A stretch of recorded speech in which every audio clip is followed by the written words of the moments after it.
What's up guys, my name is Ryan and I recently returned from exploring the beautiful country of Norway and I want to share with you my favorite places, so here's my Norway top 25.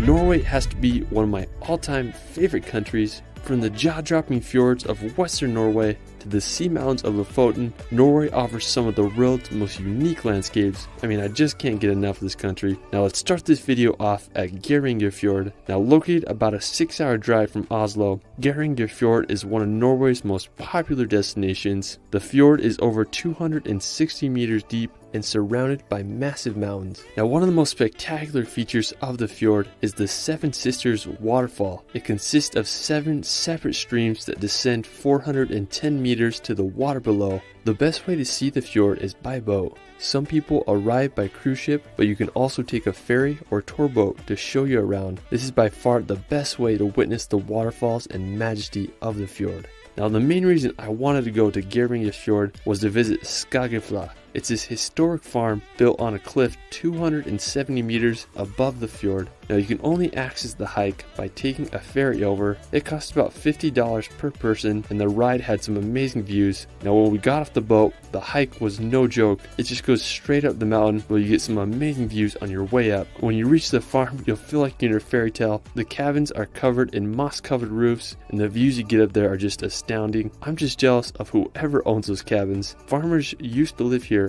all the way back in the Middle Ages, and it was inhabited until the early 1900s. Back when it was a farm, it could support over 100 animals. Now due to its location, it was a somewhat dangerous spot due to avalanches and rock slides, and also the remoteness of it made it a tricky place for agriculture, but the farmers made it work. Today it's easily one of Norway's most beautiful hikes and one of my favorite places I visited during my time in Norway. Now afterwards we're going to take a drive on the Geirangervegen. If you're driving south out of Geirangerfjord, you have to take this road. It's this mountain pass with so many amazing spots. Now one of the first places I came across was this set of mountain cabins right next to some waterfall. It looked like it could be a movie set for a fantasy film. Now as you keep driving up the road, you'll come across this unique landscape with exposed rock and hardly any vegetation. The road just winds through the scenery and it's such a beautiful drive. I love the lakes that were up there. One was called Lovatnet and it had this dark blue color with an impressive mountain backdrop. And then down the road was Lovatnet, which had some towering mountain walls.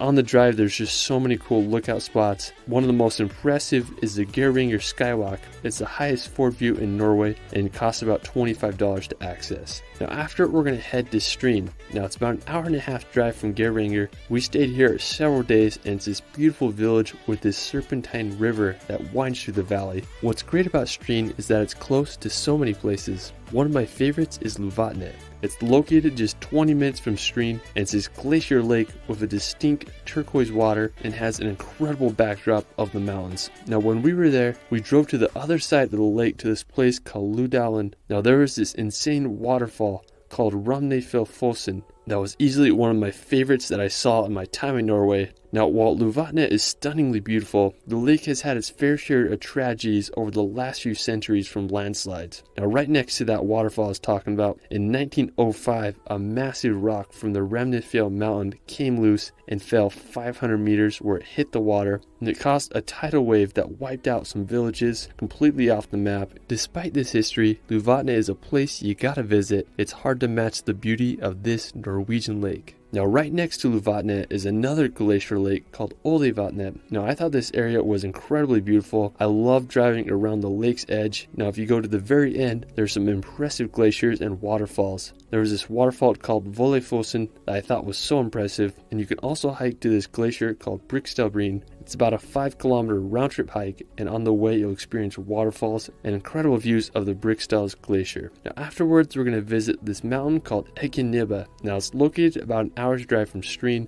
and it's this perfectly shaped mountain peak. It kind of reminded me of the Matterhorn. We went to this lake at the base of the mountain called Bergheimsvatnet. I just had a great time chilling on the shore and marveling at the mountain. If it's not too windy, the lake gives off a perfect reflection of the peak. I mean, just such a lovely spot. Now afterwards, we're going to visit Romsdalen. Now when I got to Norway this summer, this was the first place I went. It's about a 5-hour drive to get there from Oslo, and it's this phenomenal valley surrounded by some of Europe's highest cliffs. I mean, it's just like unbelievable how massive and sheer the mountain walls are. Now another thing about Romsdalen was the mountain waterfalls. It's home to some of the tallest waterfalls, not just in Norway, but in the world. The waterfall called Mongefossen is the 4th highest single drop waterfall in the world with a height of 773 meters. There's just waterfalls everywhere you look and a pristine river that runs through the whole valley. Now one reason I wanted to come here was to witness Trollveggen. It is the tallest vertical rock face in all of Europe with a height of 1,700 meters. Now one of the best places to view Trollveggen is from Litlefjellet or Little Mountain. Now to get there you take a toll road that costs about $10 and it's a fairly easy hike that takes about 20 minutes. Now when you're up top you'll be facing the daunting Trollveggen mountain across the valley. When I was there it was pretty cloudy, but I still got a good look at it. Now aside from Trollveggen, there's so many amazing views from the top, such as the Romsdalen Peak, which is one of the most uniquely shaped mountains I've ever seen. You also get great views of the winding river.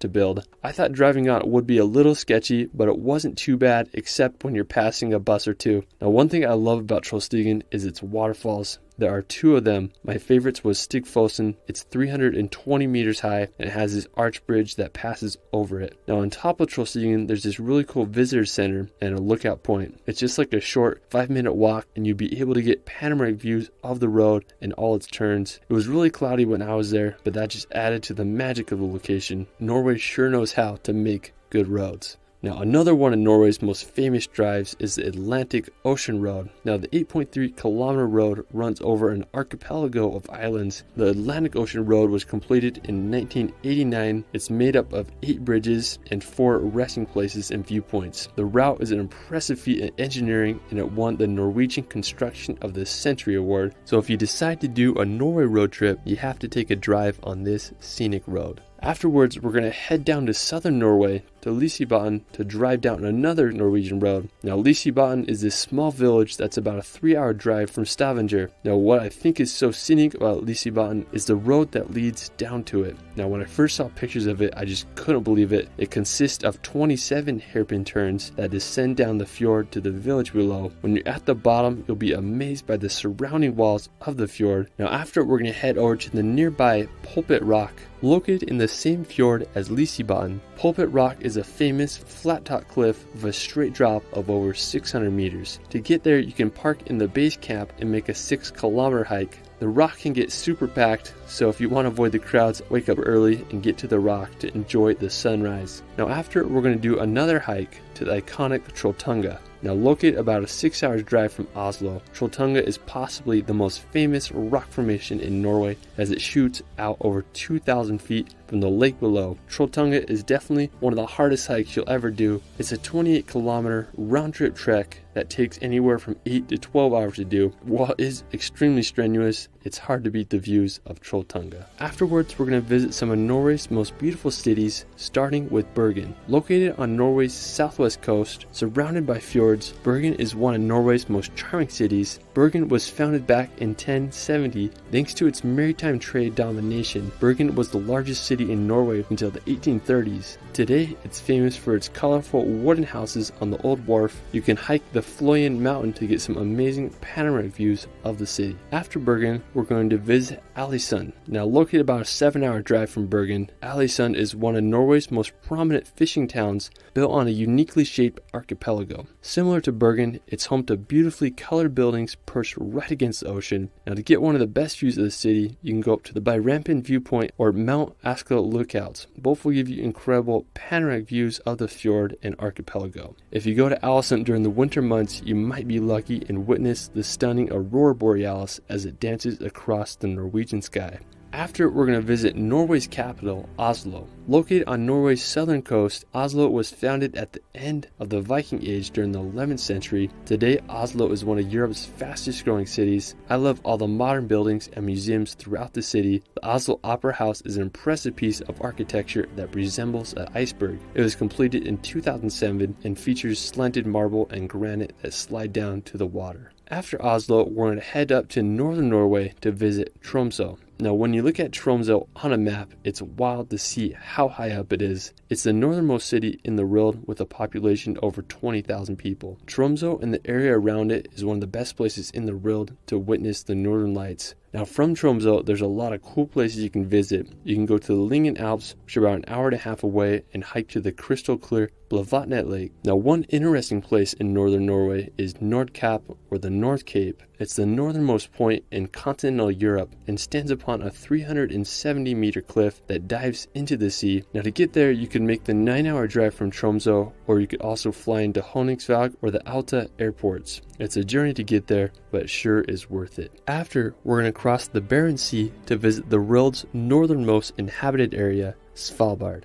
Located right between the North Pole and Norway lies this Arctic archipelago. Now the capital of Svalbard is this town called Longyearbyen, which has a population of 2,000 people. Now what's cool about Svalbard is that it's a visa-free zone, so basically anyone can move and work there. The biggest danger on Svalbard is the Arctic cold and polar bears. In some places you're required to bring a gun to protect yourself from them, so that's pretty wild. Now after, we're going to head back to mainland Norway to visit the iconic Lofoten Islands. Now Lofoten is located in northern Norway, and even though it is in the Arctic Circle, it feels like you're on a tropical island. I was lucky enough to go there a few summers ago and just had an incredible journey road tripping through the islands. Our first pit stop was at this little fishing village called Henningsvær. Henningsvær is home to the world's most scenic soccer field. When we got there, we sadly didn't have a ball, but we had a good time playing on the field and enjoying the incredible views of Henningsvær. We kept driving and made it to the iconic town of Reine. Now when you think of Norway, this is it. It has those red houses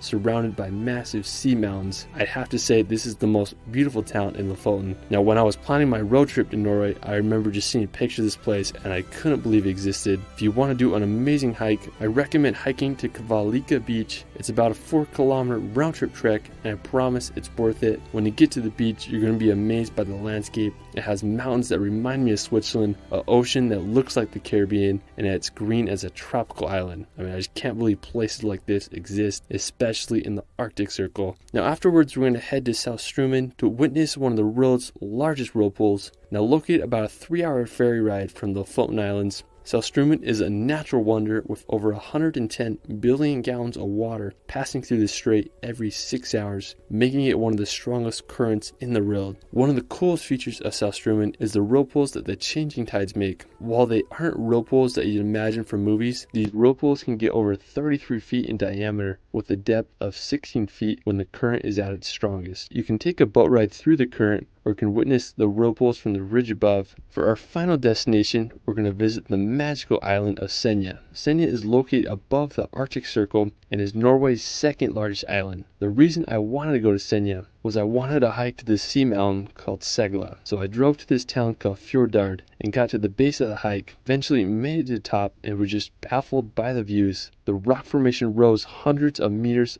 out of the ocean. I was just having the time of my life, and I decided I wanted to spend the night on top of the mountain so I could see the northern lights. All I had was a blanket, and I used my camera bag as a pillow. I set up camp on a mossy cliff ledge and waited for the northern lights to show up. Around 11 p.m. I awoke to the aurora borealis above my head. I mean, I couldn't believe what I was seeing. They moved surprisingly fast, like snakes in the Arctic sky. Now, seeing the lights made me feel like a kid again, and will forever be one of the most special nights of my life. Sometimes you don't need to fall asleep to start dreaming. Well, that is it for my Norway Top 25. There are endless beautiful places in Norway, and I plan to go back next summer to discover even more, so expect a part 2. Let me know where your favorite place in Norway is in the comments below. I also have a relaxation channel where I make hour-long films to bring some peace and nature into life. I did a video on Norway that I think you'll enjoy. You can find me on Instagram and TikTok at shirley.films. It's Ryan, and we will see you later.